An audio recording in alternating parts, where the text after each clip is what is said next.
Hello everyone, welcome back to my channel code with fun. ठीक है।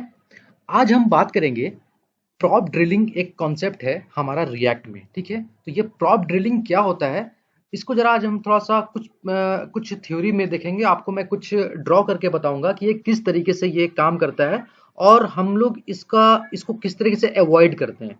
मतलब आपको मैं एक वर्ड यूज किया, अवॉइड। दैट्स मीन्स कि प्रॉप ड्रिलिंग में कुछ ना कुछ तो प्रॉब्लम है। ठीक है, और वो प्रॉब्लम क्या है वो मैं आपको बताऊंगा अभी। ठीक है, तो प्रॉप ड्रिलिंग क्या होता है कि सपोज करते हैं कि जब आपने प्रॉप्स पढ़ा होगा, तो जो व्यूवर्स जो अभी तक मेरा जो प्रॉप्स वाला जो वीडियो नहीं देखा है, तो वो प्लीज वो प्रॉप्स वाली वीडियो जाकर के देख लें, ताकि उनको अच्छे से समझ में आएगा कि प्रॉप्स का जो काम होता है वो हमारा काम होता है किसी भी डेटा को किसी भी वन कंपोनेंट से किसी दूसरे कंपोनेंट में भेजना। ठीक है, तो सपोज करते हैं कि अगर हम लोगों को अगर जरूरत पड़ी कि अगर मैं चाहता हूं कि मेरे पास चार कंपोनेंट्स हैं। ठीक है, मेरे पास चार कंपोनेंट्स है और मैं चाहता हूं कि कंपोनेंट वन से मैं कंपोनेंट फोर में एक डेटा भेजूं। ठीक है, तो हम क्या करेंगे, सपोज कि जैसे कि अगर मेरे पास एक कंपोनेंट है। ठीक है, एक कंपोनेंट है। ठीक है, इस कंपोनेंट के थ्रू हम क्या करेंगे कि मेरे पास एक कंपोनेंट है। सपोज करते हैं कि एक मेरे पास कंपोनेंट है ए। ठीक है, एक मेरे पास कंपोनेंट है बी, एक मेरे पास कंपोनेंट है सी, एक मेरे पास कंपोनेंट है डी। ऐसा कोई जरूरी नहीं कि डी तक ही रहेगा, ये आपके रिक्वायरमेंट के, आपके प्रोजेक्ट के रिक्वायरमेंट के ऊपर है कि कितना नंबर ऑफ कंपोनेंट्स आप यूज कर रहे हैं अपने रिएक्ट एप्लीकेशन में। सपोज, ठीक है, तो अब क्या है कि आपका जो डेटा है वो इसमें है। ठीक है, ये है आपका डेटा। ठीक है, अब चाहते हो कि मुझे इस डेटा का रिक्वायरमेंट है कंपोनेंट सी में। ठीक है, सी में चाहिए मुझे।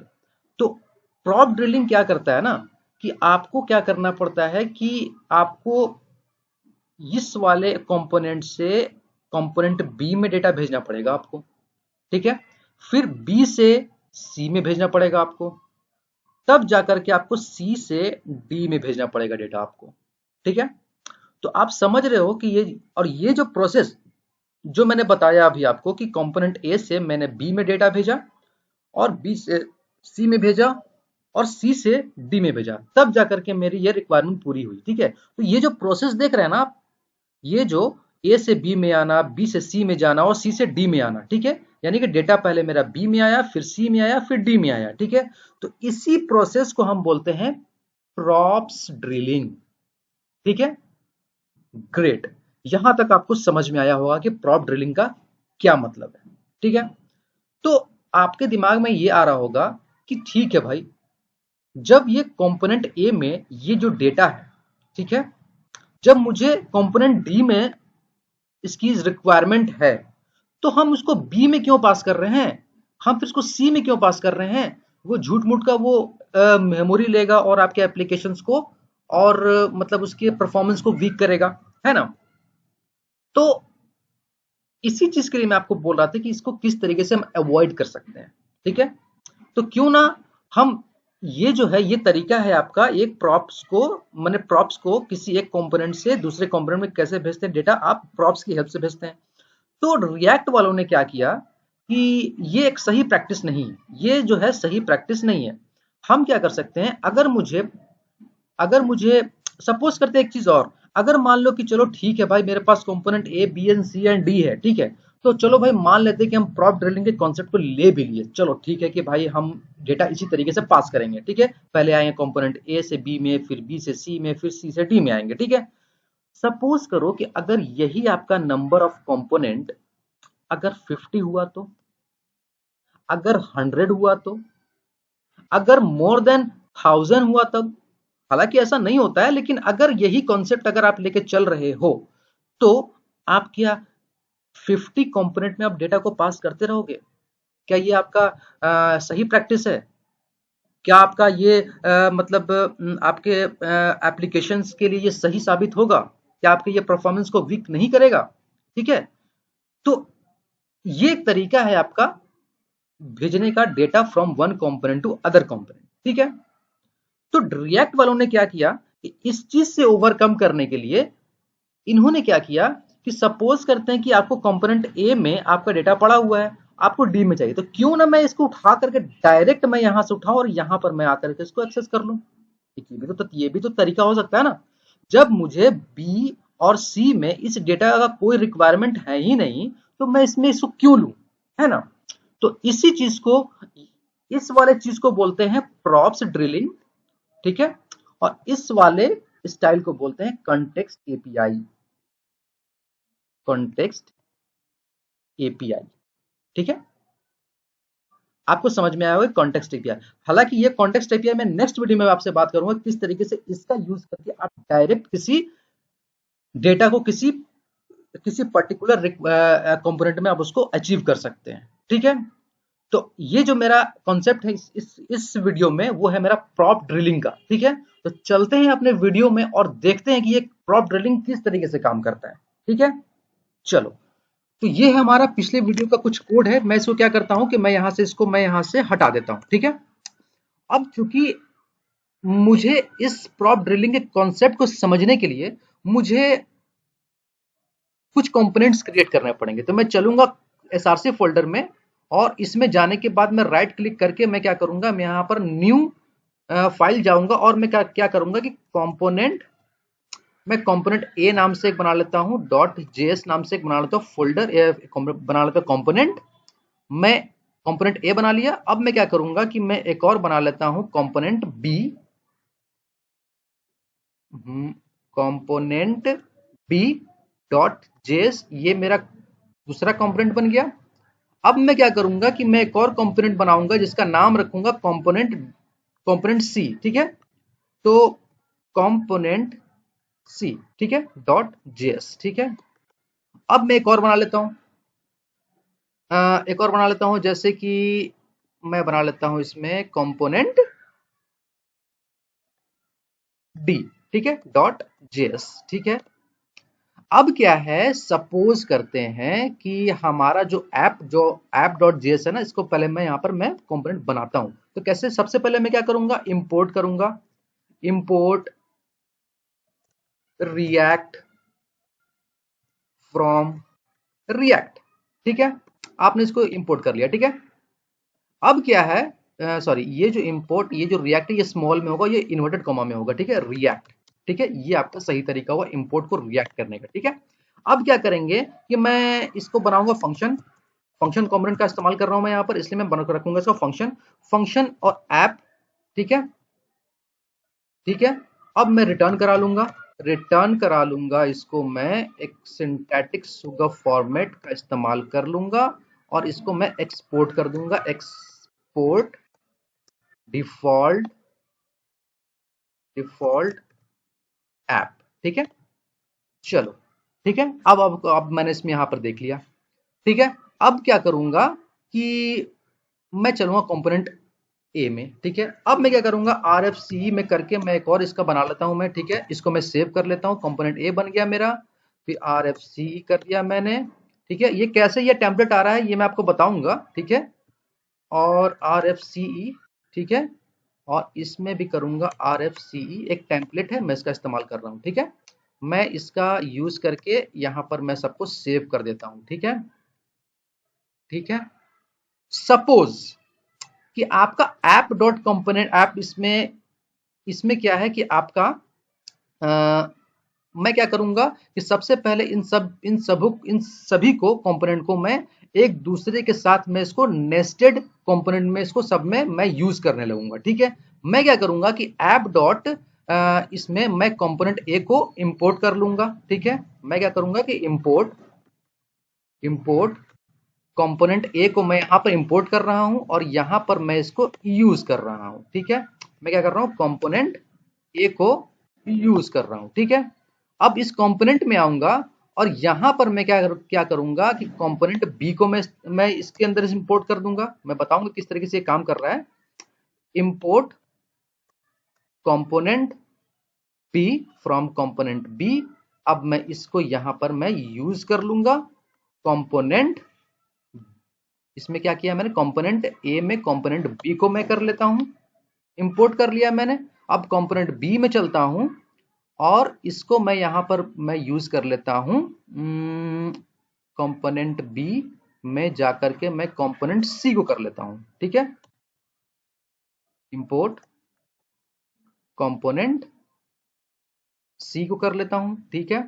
और इसी कंपोनेंट सी को मैं यहां पर इंपोर्ट कर लेता हूं, यहां पर इसको यूज कर लेता हूं, ठीक है। अब कंपोनेंट सी में चलता हूं, कंपोनेंट सी में जाने के बाद इंपोर्ट कंपोनेंट डी को मैं यहां पर कर लेता हूं और इस कंपोनेंट को मैं यहां पर यूज कर लेता हूं, कंपोनेंट डी को यूज कर लिया मैंने, ठीक है। आप देख पा रहे हो कि ये किस तरीके से काम कर रहा है, मैं आपको अभी एक्सप्लेन कर रहा हूं, ठीक है। ये मैंने क्या किया अभी, ठीक है। अब जैसे कि आप देख रहे हो कि मैंने यहां पर क्या किया कि कंपोनेंट ए को मैंने app.js में इंपोर्ट कर लिया और ए में मैंने बी को कर लिया और बी को सी में कर लिया और कंपोनेंट सी में हमने कंपोनेंट डी को कर लिया, ठीक है, ठीक है। अब क्या है कि हम चाहते हैं कि इस कंपोनेंट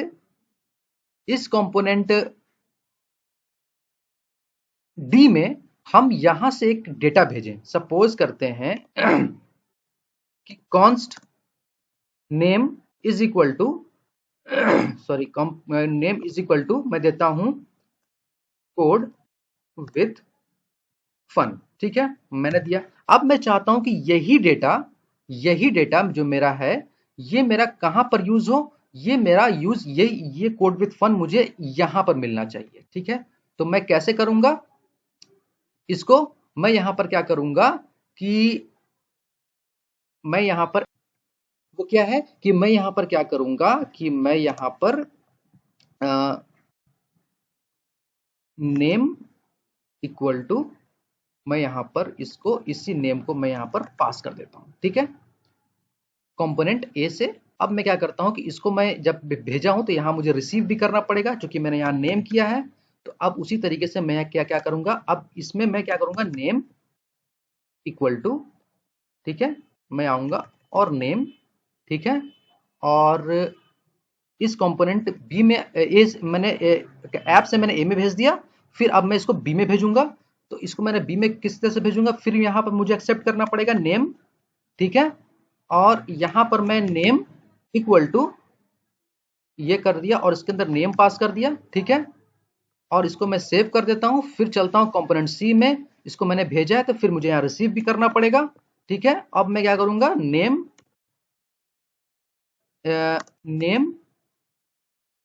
ठीक है, और इसको मैं कर दिया नेम, ठीक है। अब इसको मैं सेव कर देता हूं। अब मैं चलता हूं कंपोनेंट डी में, ठीक है। अब कंपोनेंट डी में मुझे रिसीव करना पड़ेगा, तो रिसीव करने के लिए मुझे कंपोनेंट ये नेम कर दिया, ठीक है। अब यहां पर मैं क्या करूंगा कि h1 टैग लूंगा, यहां पर h1 टैग लूंगा और यहां पर लिख दूंगा कि द कंपोनेंट सॉरी ये जो है the component D is receive और ECIV receive the data from app